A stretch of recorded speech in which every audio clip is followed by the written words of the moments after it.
Le sommet de Johannesburg arrive à un moment décisif concernant la situation géopolitique et concernant l'économie mondiale, des objectifs, des défis et des points précis à débattre. Et pour nous donner plus d'éclaircissements, nous avons le plaisir d'avoir en ligne M. Ahmed El-Lessi Nassif, qui est consultant stratégique. M.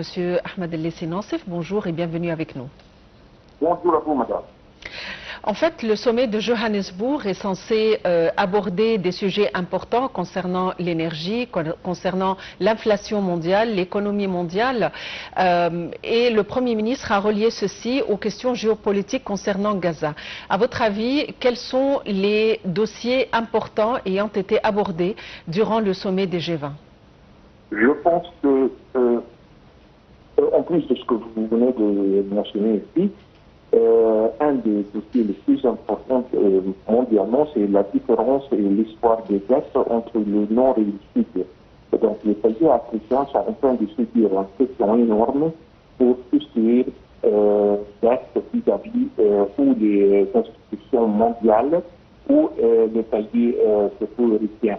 Et ça menace la capacité de la plupart des États africains pour être capables de partir dans la direction du développement. Je pense que c'est un risque énorme pour que ces pays puissent atteindre leurs objectifs de développement. Et ça a été discuté en détail par son excellence le ministre quand il était dans ce forum à Johannesburg. Et à votre avis, quels sont les principaux défis à surmonter concernant les pays du G20? Un des traits les plus importants que le développment économique. Une deuxième fois, si on regarde, on jette un coup d'œil très rapide sur l'Afrique, on a un continent qui a 1,5 milliard de citoyens. Il représente presque 22% de la population mondiale et malheureusement le GDP, la production de ces pays ensemble, ne représente plus que 2,5% de l'économie mondiale. Et ça, c'est clair qu'il y a une opportunité énorme pour que ces pays soient capables de commencer, disons, des programmes de développement qui, une deuxième fois, ne serait jamais possible autant qu'ils sont en train de subir cette pression des dettes et fiscales qui ne vont pas leur permettre d'arriver à ces points. Donc, la discussion sur ce point, je pense que c'est la discussion la plus importante pour le développement de l'économie du continent. Et en plus, si on regarde un peu plus,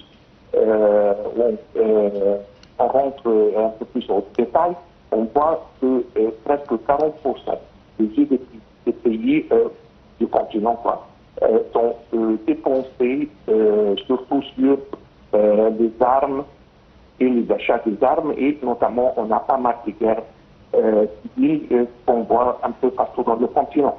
Donc, l'économie est énormément derrière où est-ce qu'il doit être, et deux, les dépenses sont dépensées juste pour financer des guerres, plus que des développements. Donc ça reste vraiment le plus important priorité pour le continent africain. On est présent dans le forum du G20, c'est une reconnaissance déjà des pays ou des économies mondiales, ça c'est le forum le plus important mondialement parlé. Économiquement. Donc là, c'est très important, c'est un très bon, disons, pas en avant, qu'on est présent dans ce forum pour, il n'y a pas très longtemps, je pense que c'est la deuxième ou la troisième fois seulement que l'Afrique est représentée dans ce forum. Donc là, je pense que c'est un point très bien, mais maintenant, on doit faire, on doit arriver, les leaders de ces pays, c'est de trouver une solution pour l'histoire des dettes des pays africains. Et quelle est l'importance stratégique pour l'Égypte de rejoindre le mécanisme du G20 en tant que partenaire? L'Égypte est en train de jouer un rôle très important en Afrique. C'est presque le pont entre l'Afrique et l'Europe. Et là, on est en train de voir que l'Égypte joue un rôle énormément important comme un catalyste entre les deux directions du nord et du sud, si je peux utiliser cette expression.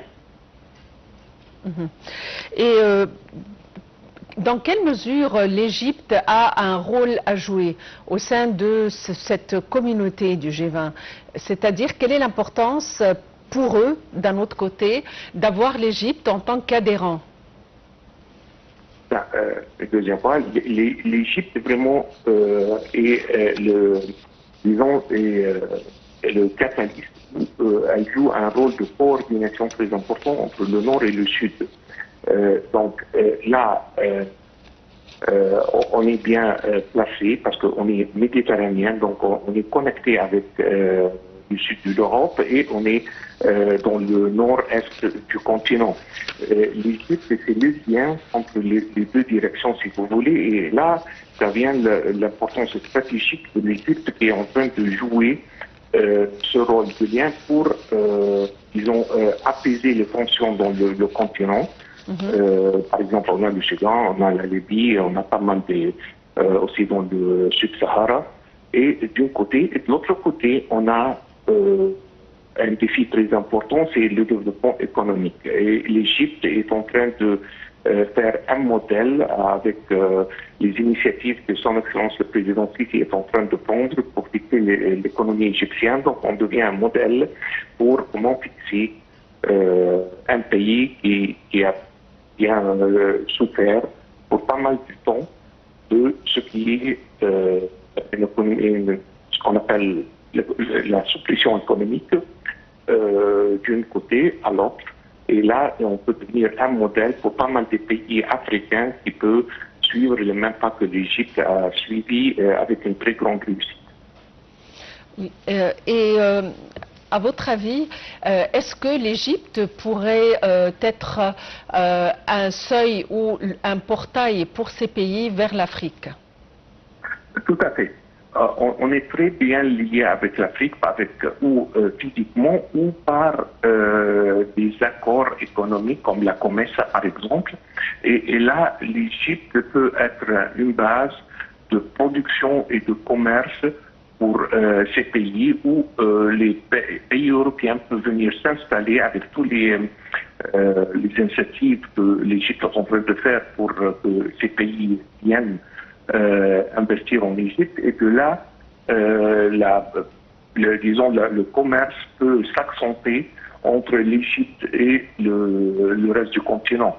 Donc là, l'Égypte va jouer un rôle de portail entre les deux continents, si vous voulez. Monsieur Ahmed El Nassef, vous êtes conseiller stratégique. Merci pour votre présence avec nous.